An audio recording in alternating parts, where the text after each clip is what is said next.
Good morning, everyone. How you doing today? I hope you are having a wonderful Tuesday. I think it's Tuesday. It's amazing when you stay home all the time, you just don't know what day it is. I think it's Tuesday.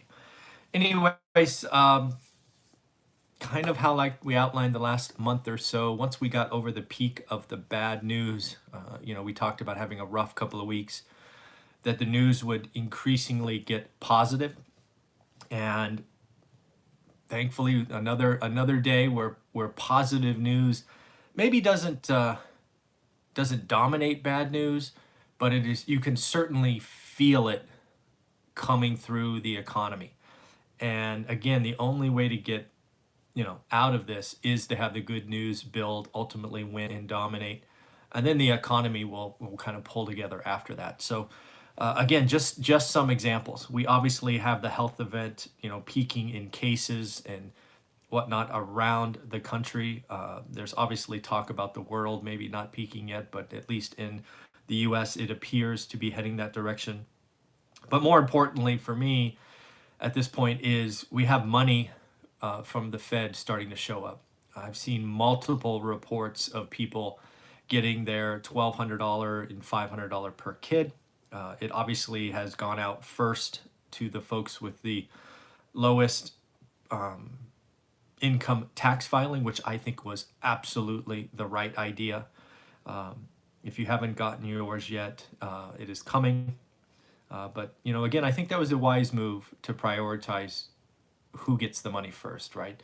It obviously takes a process to send out, so good on them.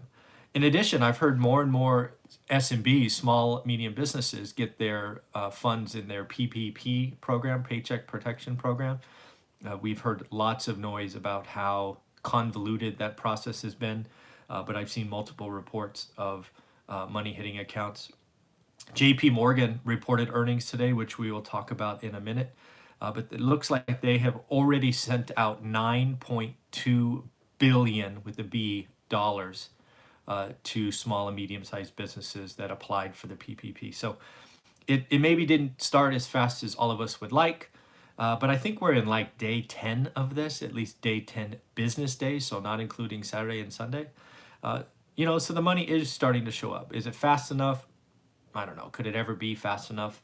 But thankfully, we are starting to see it, and it will only build from here, right? If JP Morgan has done $9 billion as of today, maybe by Friday we've seen 90 billion, of the 350 or 360 that's allocated. So you can feel really good about that. Yes, I'm having a lot of fun. Thanks for reaching out. Good morning. So again, let's talk about JP Morgan's earnings. It's interesting, right? They came out at 78 cents a share. Expectations was $1.84. Two things. First off, when you look at the headline number, I was like, how can that be, right? This really took effect mid-March, so they had 11 solid weeks of a normal Q1 and then 2 bad weeks. What happened? Then you obviously drill into it, and as an old general ledger accountant 20 years ago, what they did is they increased their credit reserves, their reserves for bad debt, and they did it by a monster number, right? They put $6.8 billion away for bad debt. This makes a lot of sense. We talked about on Friday of last week about JP Morgan Chase really, really tightening up their mortgage standards, right? Going from 620 to 700 and mandating 20% down. Now you know why, right? They have a very negative outlook on credit. Their typical reserves is sub $2 billion, and they just upped it by 6.8. They are particularly worried about credit cards.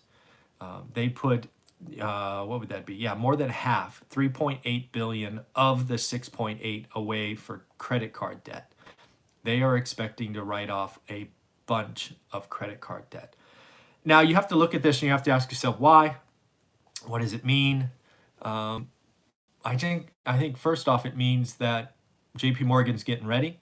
Just so you know, if they end up not using all of this reserve for bad debt, it will eventually come back and help their earnings, and maybe that helps them in Q4, just so you know. So it might be prudent for them to be extra conservative today, because it could be a wind at their back in Q4. I have seen that play out, in every recession, right? you over allocate for bad debt and then you don't use it all. Let's hope that's true. But again, credit cards does seem to be a weak spot. Didn't really go into why or regions or size or type, but I think historically speaking, people will pay their mortgages before their cars. They'll pay their cars before their credit cards. And I think that's what Chase is telling us. It will be interesting to see what other banks have to say because, again, they're on the forefront of this. And it'll be interesting to see what happens. Wells Fargo also came out with earnings today of 1 cent.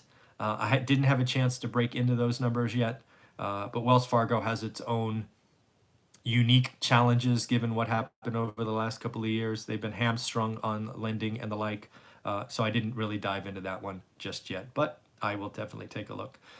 There is some really scary numbers being purported by Goldman Sachs, but again, I want you to see them as what they are. They are just a reality check of the environment we are in. This is all about Q2. We have talked about Q2 ad nauseum on this channel. It will be bad. It will be record-shattering bad. But remember, the second half will be record-setting good. So let's just get through this. The money is starting to show up. We can start paying our rent, our mortgage, get food on the table. That's what this is about. This is about saving lives. And when the money shows up, we can start feeling a little easier and get through May and then decide what we want to do. But again, Goldman's calling it 35% down in Q2. Doesn't matter. Just is it 40%? Is it 41? It doesn't matter. Good morning, Kevin. But the second half is going to be good. This is where I think Goldman has it wrong. Right now, Goldman is talking about up 19% in Q3 and then up 12% in Q4, which are record numbers for GDP, right? We're typically happy to have a quarter that's up 2%, right? 2.2. To say GDP will be up 19% in Q3 and 12% in Q4, those are record breaking, right? But I think we're reversed. I think they have it reversed. I think Q3 will be up 12% and then Q4 19%. I understand the logic of, hey, we're down so fast, you got to come back, the inertia of that. I just think given what we're seeing in consumer behavior in China, that I think our snapback's going to be a little slower. But again, I'd love to be wrong. Believe me, I'd love to be wrong. But I just think it's prudent to think that Q3 is not going to be I think Q3 is better than Q2. I think Q4 is better than Q3. I think Q1 is better than Q4. And again, as a real estate channel, that means something to me. That means the consumer isn't back to doing anything more than the necessities until Q4. Then in Q4, maybe they're going to the mall, maybe they're going to restaurants. So they're really not going to be competition in the real estate space until Q1, Q2, Q3 next year. Again, as one rental at a time, I want to add more rentals. And I've been very clear on this channel, my biggest competitor is owner occupants. And I think they're off the table for the most part until 2021. So that means I can be aggressive. I can buy some real estate. I can buy some discounts. So that is pretty interesting. Next up, we have more and more talk about index funds not being the right way to go. I think it's going to be slow. So index fund investing, that has been the topic du jour for the last decade, maybe 15 years or so. So it's been low cost way of doing it. But I think what you're seeing in today's environment, that index funds are not helpful. You get the bad with the good today, and I think it's pretty clear to identify bad from good these days. So I definitely think a market like this is proving that index funds don't always work, because you're going to have a bunch of companies go bust in this environment, and you're going to have some very clear winners that stand out. So it may not be time to invest via index funds. I'd love to hear your thoughts on that. Tell me if I'm wrong. Are you still investing in index funds, or are you suddenly becoming an active stock market investor? A couple of stocks caught my attention today. J&J announced earnings, and they actually raised their dividend. I thought that was pretty telling. We have a lot of talk about dividends being cut, dividends being at risk today. And J&J basically said, not us. We got a bulletproof balance sheet, and we had a good quarter, and we are going to raise our dividend. I thought that was pretty eye-opening, frankly. Amazon shares, record print as of this morning. We'll see where it closes, but a record print this morning. and just record demand. They're going to hire another 75,000 people. Just, Amazon delivery is off the charts. Probably, again, these are examples of stocks that are kind of clearly easy to pick, where an index fund is probably not the easiest thing to do. Airlines. I am very thankful to report that it appears, at least as of right now, we are going to be aggressive with the airlines.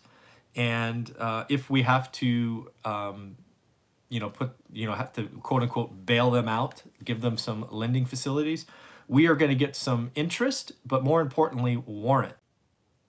I've been very clear. Well, where'd we go? Sorry about that, everyone. I've been very clear that if we are going to help the major airlines, the big boys, United, American, things of that nature, that we have to get warrants for us. We need to benefit being the buyer of last resort. We need to take an ownership stake. Airlines are against that. I don't care. If you don't want the money, you don't want our terms, raise it in the debt market. So I really like the fact that we are being extremely aggressive for that. Yeah, I got a phone call. Somebody called me. Go figure. What else is going on? IMF kind of putting out some global numbers. I think it's pretty telling. Clearly, it's going to be a global recession. It looks like the Eurozone is going to be hit the hardest, which is probably to be expected. But again, the numbers are sometimes interesting. They're forecasting a cut in growth to 5.9% in the US, 9.1% in Italy, 8% in Spain, with the lone growing economy being China at 1.2%, which is interesting. Another thing that the IMF reported, of its 189 member nations, 90 asked for emergency lending facilities. So again, this is going to be felt by the world. We are definitely in the mix of it now, but I fully expect the U.S. to be a helping hand very quickly for other nations as we get through this, as we've done historically, which I look forward to those days as we go forward. A couple other things, right? The good news is building. We had the California, Oregon, and Washington governors come out yesterday and say, hey, we are going to work together to open up the West Coast. Now, they're not talking about when and all of that yet, but the fact that we are already looking past this to setting up the rules of engagement, again, good news is winning. So this is very, very good news going on. We also had New York, New Jersey, and some other East Coast states talk about doing it, which is really good. Again, this is the fact that we have states that have gone from, okay, lock it all down, to, hey, we can get out of it, is the kind of good news we need to continually get out of this. Have consumers feel more confident. Have us feel like, hey, you know what? If we just go out, maybe some social distancing, wear a mask, maybe take our temperature before we go into very crowded spaces, we're going to start to feel better. We're going to feel more confident. Some news on Apple, more specifically around how demand can snap back, which is, again, what we are hoping for. Apple talked about iPhone shipments to China. Again, I do not trust one iota of data coming out of China, but I do trust American companies' data about transactions in China. So in February, Apple shipped 500,000 iPhones to China, 500,000. In March, they shipped 2.5 million iPhones, so a five-fold or 500% increase. This is the snapback we're all hoping for, right? Is it a U? Is it a V? What is it? It just goes to show that, yes, there has been pent-up demand, and we will get back there. Next, we have a bunch of tier one companies raising money to get through this year. We had Walt Disney, $5 billion credit line. ExxonMobil, $9.5 billion. ExxonMobil raised $9.5 million in debt, with interest rates ranging from 1.5 to 3.4%. That's pretty cheap debt, right? 9.5 billion. GE just raised $6 billion. Pretty interesting stuff. We have news on Tesla. Tesla is asking for rent reductions. It obviously has some facilities where it sells cars. It is asking its landlords to reduce rent, looking to save cash. Probably a good idea, right? It might as well take every reduction you can. Not sure what if anything there is a signal there, but interesting to watch. And then I have a question for you. There's a debate going on right now about what opens first.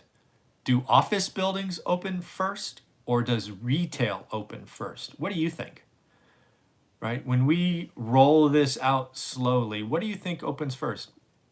And let's be clear, right? When you think retail, let's think exterior retail, right? Outdoor malls, maybe strip centers, right? So not the enclosed mall with, 100 stores like all next to each other. Let's think outdoor malls. Do you think they open or do you think we go back to offices first? Hey, let's go hang out with people we know, right? We work with. I don't know. I guess it's probably office buildings first, I would think. Oh, open. Yeah, retail. That could be. Oh, office much later. Yeah, this work from home thing, that could be the switch. Yeah, maybe I'll change my mind. Yeah, I think you're right. I think retail opens first, at least at some level. I don't know about the big enclosed malls. Those might be a little bit later, but we're heading into the summer. Uh, it just makes sense maybe that outdoor malls, retail strip centers, restaurants open first. So I'm going to go back. I'm going to change my mind. See, look at that. Look what you guys did. But let me know what you think, offices or retail. And I think we have to roll this out at different chunks. So let me know what you think. So again, lots of bad news coming still. Lots of earnings reductions, all of that stuff. But please understand and expect those to be coming. Awesome, retail. Yeah, I agree. But we're getting through this. We've had the peak of bad news. Congratulations. Now we can start enjoying some positive information. Don't short America. Don't bet against the Fed. It's finally going to get fun as we start to get more and more positive information. But again, if you're on this channel, you're on this channel because of real estate. I believe we have a year to 18 months to buy lots of decent real estate deals to go, because I think we're going to be more of a renter nation. Yeah, I definitely agree. We've got to keep the most vulnerable kind of under, I don't know, lockdown's kind of a harsh word, but we've got to separate the most at risk. So again, I think we're going to have about 18 years of cheap money, right? Capital is going to be cheap. It's going to be hard to get, right? JP Morgan Chase came out and told us that, right? So lending is going to be hard, but you can get private money, you can get seller financing. I think we're going to have 18 months to buy some decent real estate deals, and that's what I'm looking for. Yeah, I think that's fair. Casual dining, yeah. All right, everybody, have a wonderful day. I have a great interview scheduled for 8 o'clock my time. Somebody doing very creative subject to deals and the like. She's pivoted her business, so I wanted to talk to her. That will be done at 8, which means it'll be uploaded by about noon or so. All right, everybody, have fun. Take care. Bye.